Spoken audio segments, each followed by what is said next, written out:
Hello everybody. Today I'd like to show you how to make an amazing sourdough bread recipe that's very soft and moist and not hard like some of the recipes that you see on the internet. So I start with a standard recipe and I'll show that to you.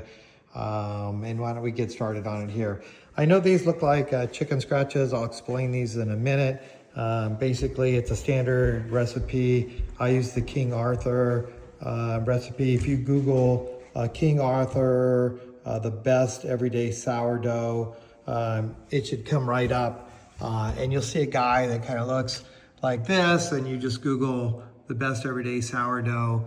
And then the issue with this, for some people, is that the bread comes out very dark. So it can come out like this. And some people really like that. They find that really enjoyable. For me, I think that it's a little bit tough to chew. And so I've altered this recipe to make it really soft. Let me show you what I've done. So the recipe calls for 20 grams of salt. And I use a standard scale that I get here at Amazon, sells them, and you can change it to grams, liter, whatever, milliliters, ounces and such. So you're gonna have it on grams. And I use 20 grams of salt. That's what that scratch means there. Let's talk about the water in a minute. 900 grams of unbleached bread flour, 100 grams of whole wheat, or it's also called golden wheat. It's the same stuff, bread flour. Well, it's actually not bread flour. It's called whole wheat flour or golden wheat flour.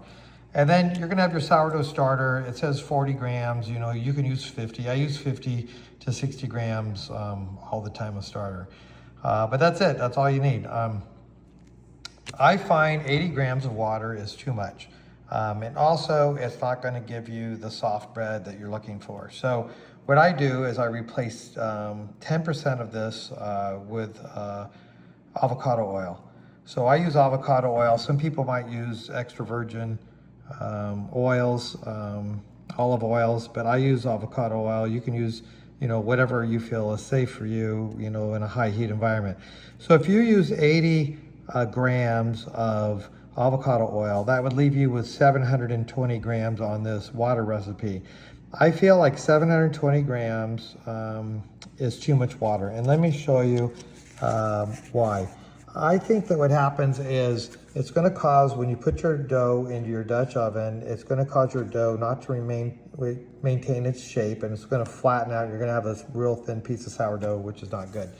So here's how I determine where I like my my hydration level. So this is your standard mixer, and you bring the bowl. There's a bowl here, obviously, and I'm just mixing it at a low speed. 1, 2 clicks up, or maybe 3, but you certainly aren't going to run it anything like that. So 2 or 3 clicks. This is probably the fastest that you really need to mix that. And what's going to happen in this particular mixer, if the mixture is just staying at the bottom, you got too much water, too much hydration. If it's pulling away from the sides and it's all clumped up in the middle and it's not touching the sides, you don't have enough hydration. And you really want a good hydration for a sourdough. If you have it where it's pulling away from the sides and it's a little bit, but it's still kind of down, and it's walking up to about here and falling here and falling, you got too much hydration. For this particular mixer, I like to see it where it comes up and barely hits the top and falls, and barely hits the top and falls. And that's probably a good hydration where you're going to be able to maintain your shape when you go to shape it. So adding the oil, adding 10%, replacing 10% of the water with the oil, and then maybe if you reduce this by 10%, and then you took your water and you started with, say, 650 grams, you could add that for starters, and then you could slowly add water until you get the proper consistency that we just discussed on the blender. That'd be good. If you find like you're not able to maintain your shape because you're overhydrated, just when you go to use your, you dust this with flour, your bread's going to absorb a little bit of that flour. You can keep dusting this, as you fold your bread, that'll kind of, you know, the little bit more flour you use on your surface, your bread will kind of attach that and help you maintain your shape. But if you've got too much hydration, you want a lot of hydration. The more hydration that you can get and maintain shape, that's your ultimate place to be. But too much hydration where it's just flattening out, you know, next time don't put quite so much water. I think that 80 grams or 720 plus 80 grams of oil, that's where you want to be, 80 grams of avocado oil. But the 720 under that example with the avocado oil, the 720 is going to be a little bit too much water, so bring it down. So in addition to adding avocado oil to make it a softer bread, I also bought these on Amazon. It's a silicone. It's safe for baking. It can go right in your Dutch oven like this. It's a little bit thicker than, say, a parchment paper, and it keeps it off the bottom so the bottom of your bread doesn't overcook. I do something else in the cooking. Most recipes are going to call for 20 minutes with your Dutch oven covered. This is the top of the Dutch oven. You're going to score your bread. You're going to put in a couple ice cubes. You're going to cover this and put it in per the recipe. You'll watch the recipe. But they cook it uncovered for 20 minutes and then expose the bread to the heat and the direct heat for the length of time up until 45 minutes. I don't. I cover this for a full 30 minutes, and that keeps the bread dough in here cooking, that is not exposed directly to heat, and therefore it's not getting that charcoal, that dark color, that real thick crust. It's going to maintain its softer, moisture appearance.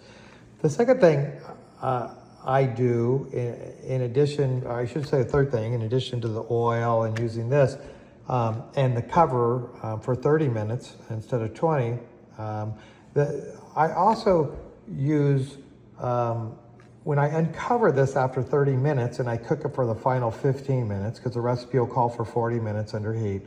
So 30 minutes covered, 15 minutes uncovered. When I uncover it for the last 15, I'll cover this with aluminum foil. The bread, you don't have to tuck it in or do anything, just have a slight curve. I just kind of barely touch it, and I protect the top, you know, from a direct heat coming from the top. And I think if you do that, your top is again going to maintain moisture. It's not going to get cooked. It's not going to get that darker crust if you don't want that and you want a real moist and you want a much thinner crust. That covering with aluminum foil will help, especially if you have an electric oven like I do.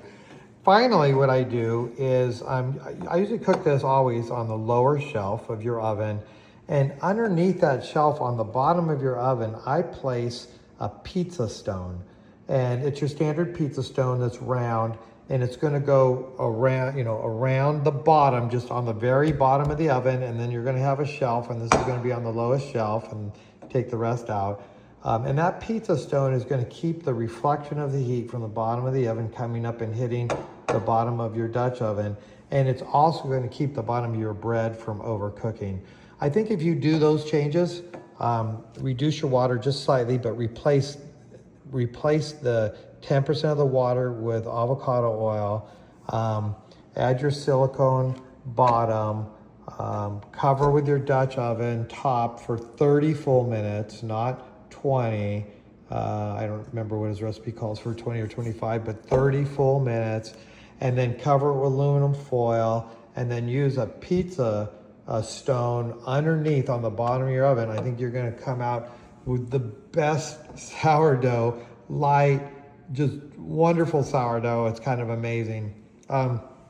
Lastly, I want to comment, if you're making, when you've mixed your mix and you've done your 3 sets of folds and you've let it sit, you're going to warm proof this obviously for the recipe for 12 hours.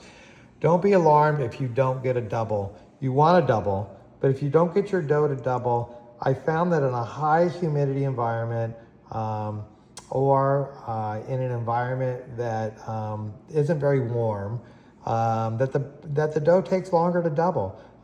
And so it may be longer than 12 hours. I've had it sit for 16 hours and I got my double. Don't let it sit for a long period of time. In other words, as soon as you get your double or thereabouts, just now take it, do your divide, because this does two loaves, make your cuts, and then do your shaping, and then start cold proofing it after that. If you let it sit for a long period of time and it continues its process, it's going to become very, very moist and much more very difficult to work with. So don't be alarmed if you don't get your doubling of your dough height in 12 hours. Don't be alarmed if it in fact takes you 14 hours or 15 or 16 hours to get that. But you will get it. It will get it, but don't let it continue to go. Once you get your double in size, then you're good. So this has been in about 4 hours, 3-4 hours or whatever. So it's got a ways to go. I'm hoping I'll get my double and I can cold proof this tonight. I usually cold proof for 12 hours. You can do it up to 24 hours. Depends on the type of taste that you like on your sourdough. But I think if you follow this adjustments to the recipe, to the original recipe, you're gonna have an amazing sourdough. It's gonna be unbelievable. You're gonna have a big rise in your piece.